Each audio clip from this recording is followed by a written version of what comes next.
Hello, class. I'm here to talk about a single population mean using the T distribution. I have assigned several problems for the single population mean using the normal distribution or the Z distribution table, but I have not assigned any problems for the T distribution. And on the next video, I'm going to talk about population proportion and go over problem 64 to 68, which I did assign as a homework for this week. I really did not assign anything else because of your midterm. Since your midterm is worth 25% of your final grade, I thought it's very important that you focus on that. But I also need you to um, learn how to calculate a population mean using the T distribution and a population proportion, since this most likely you will see in your final exam. Okay, we are already finishing up chapter 8. So we really only have from chapter 9 to 13. Being that next week we're gonna have three chapters, but they all relate to hypothesis. Okay, and then I want to dedicate week 7 for linear regression, which is going to be very important for students also taking the second portion of statistics or MSc 3371, which next term I'm going to be teaching it. If not, it's going to be Dr. David Stein. He's wonderful. And then on the last week, depending how our time goes, we're going to focus on chapter 13. I believe is about the F distribution. Let me see. Yes. And we're probably not going to go over it one way and over, but we'll see how that goes. So going back to chapter 8, and you can read all this on your own. So in summary, it tells you right here that they figure years ago that just replacing the standard deviation population with the standard deviation of the sample, or making an estimate of the for the standard deviation population based on the standard deviation of the sample, did not produce accurate results when they tried to calculate a confidence interval, and he realized he could not use a normal distribution for the calculation. He found that the actual distribution depends on the sample size. Therefore, for sample sizes smaller than 30 with an unknown distribution, or simple standard, not distribution, standard deviation, or the one that we use the sample standard deviation as an estimate of the sample of the population standard deviation, then we use the T distribution. And I put it here for you, example 8.8. And also right here, if you remember the other videos, I have put a confidence level, or when they asked for a 90% confidence interval, and I had a graph, and I put it to show you why it had 5% on this side and 5% on this side. And I also says that confidence intervals are always going to be a two-tail test. Okay, and you might have noticed where I put it, um, something like, let me put it here for you. Oh, I just need to put higher. I don't need to put the other symbols right now. And then different, right here. For the next chapters, which is gonna be very important, the best way to remember about one tail, a one tail, and then right side test, or a one tail left side test, or a two tail test.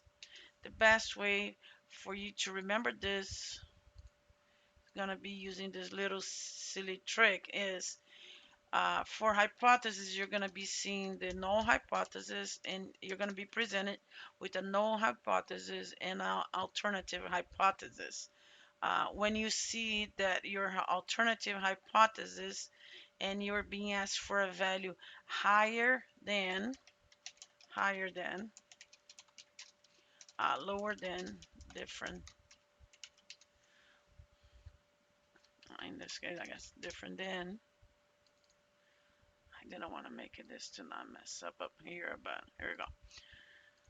When you're being for a value, ask for a value for your alternative hypothesis higher than, let's see if you agree with me. Do you see how the little tip over here points to the right? Do you see how the, the little tip over here points to the right? So that's the best way to remember. This is a right side test. Right tail test. Let's say a one left tail test and a two tail test. So the best way to remember is that the little tip is pointing to the right over here. One side only going to the right. On this case, your alternative hypothesis is the little tip is pointing to the left. Do you see how it's pointing to the left like a little beak? So one left tail test. And if you have a different, really, if you have two bars right here, that's the best way to remember. You have one, two, so it's a two tail test. I know it sounds silly, but sometimes it's easy.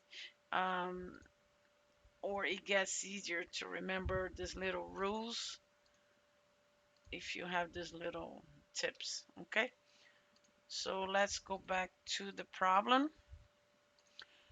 So right here, you're being asked for a 95% confidence interval. And like I said, confidence intervals are always a two-tailed test. Therefore, if you divide your remaining value by 2, you're going to get the value for each tip. Okay, so right here, 100%, the whole curve, minus our percentage, our confidence interval that is being asked is 95. And then you have to now divide it by 2 because is you have one in each tip over here, tail, they call tail.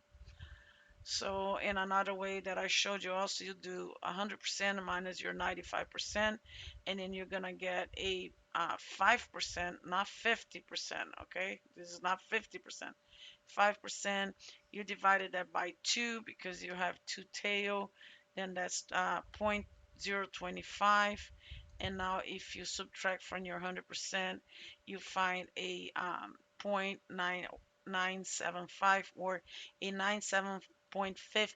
And then if you remember, we'll go to the Z distribution table and find the closest to this value, and we'll find the Z score.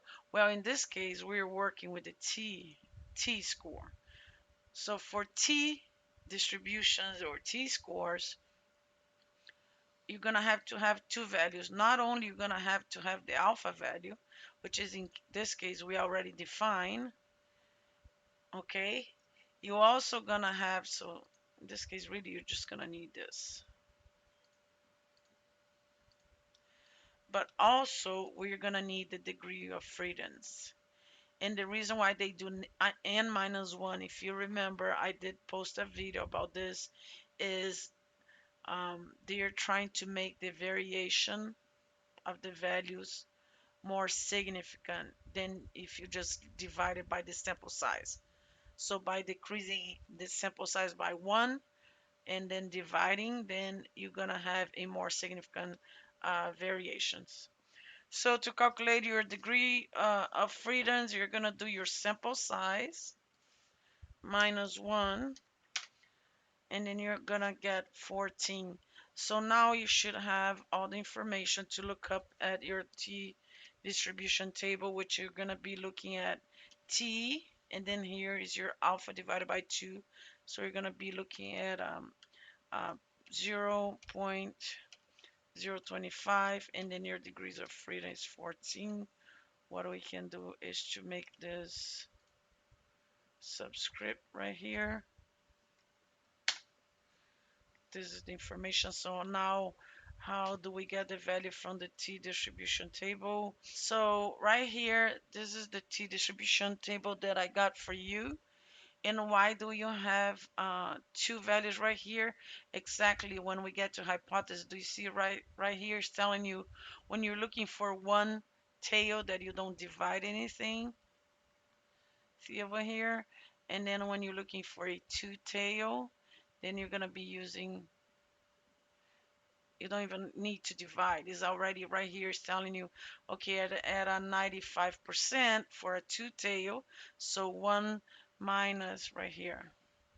1 minus 95% is 5%. So a two tail at 5%, if you would use a one tail, each tail it's 0.025. Okay. And then let's go back here and put the picture. So now we're looking for a two tail at 5%, or it'll be each tail at 0.025 over here. And then your degree of freedom is 14 over here. So we're going to do the same thing as we do with the Z table.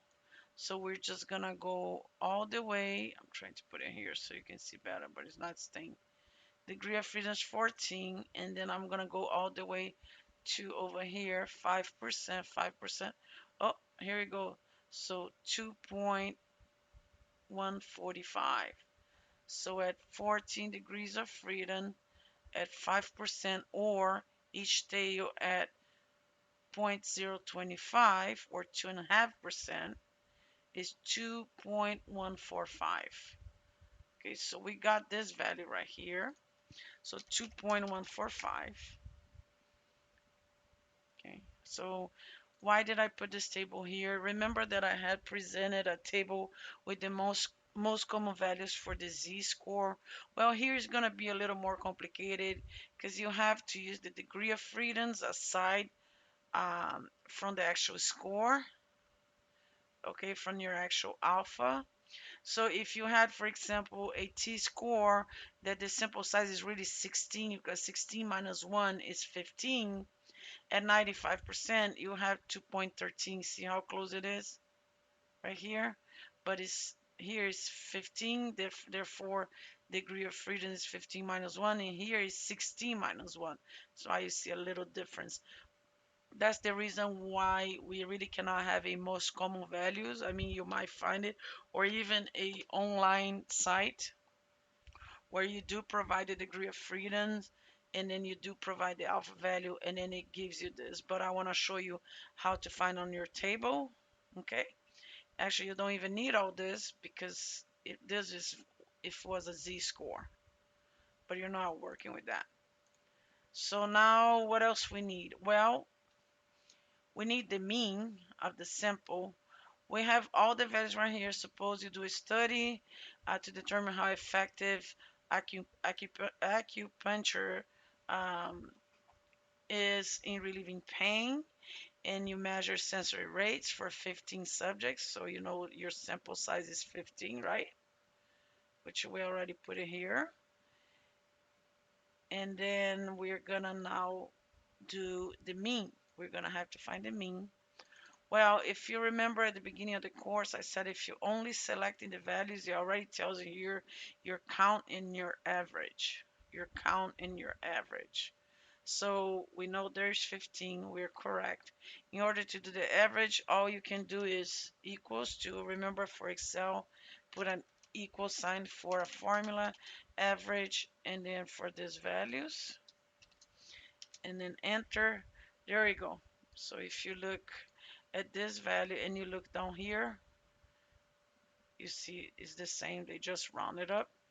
And now for the standard deviation, that's, remember this on your midterm as well that you're taking right now. The best ways to do is if you do equals to, and then you start typing, and you're gonna notice a standard deviation for the population, which calculates the standard deviation based on the entire population, and the stdv.s, which estimates the standard deviation based on a sample. Therefore, we don't have the standard deviation, and we're estimating based on a sample. So we're going to be using this one for these values. Here you go. So if you go to your book, for example 8.8, you should find these values. If not, then we're incorrect. So let me make it bigger here. Here you go. So your mean, your standard deviation, your sample size, your degrees of freedom. Oh, and here we go. They have calculated the t-value, but they did not use the last digit. They left it 2.14, and we could do either or. It really doesn't matter. So now, what do we need to answer this question to give the, if you do remember, the confidence interval is going to be the lower bound and then the upper bound. So we do the mean minus the error bound margin, the mean plus the error bound margin. That's how you're going to calculate your confidence interval. So let's first calculate the error bound margin. And when we do that, we can just subtract and add to the mean and we will be done. So the error bound margin, which I have put it right here, it's going to be the value of your T alpha divided by 2, which we have determined over here, and your degrees of freedom. So we're going to have equals to, and I'm going to use the whole value over here, okay, times my standard deviation divided by the square root of my sample size, my full sample size, not my degrees of freedom, okay? And then we're gonna find this value 0.9261, and the reason is because I use it a 145 and they use a 1.4. Let's just use 1.4 and see what happens. If I change this value to 1.4, it should be, there we go, it's exactly the same. Okay, let's put it how the book puts so you can confirm. So now all we have to do is to get the mean. What is my mean? The 8.2267 right here, and then subtract by my error bound margin and get the mean and add my error bound margin to have my confidence interval. So my confidence interval is equals to um, actually we cannot do that because we're gonna have to do the mean minus the error bound margin, and now we're gonna do the mean plus my error bound margin. Here it goes. So I could make it like this, right? So my confidence interval, it's gonna be 7.30 and 9.15. If you go back to your book, 7.3915. Therefore, the 90% confidence interval, and then there's your values, was made with 95% confidence that the true population mean sensory rate is between 7.30 and 9.15. And too bad they don't give me the curve to show you, but you have your mean right here, which I'm gonna move a little bit right here. So your mean is gonna be 8 point, let me round it up, 8.73, and then I go do like this. My lower bound is gonna be 7.30, and my high and my upper bound is gonna be 9.15. Therefore, with 95% confidence, um, right here, as it says in your book, which made with 95% confidence that the true population mean sensory rate is between these values. Anything between these values will represent the true population.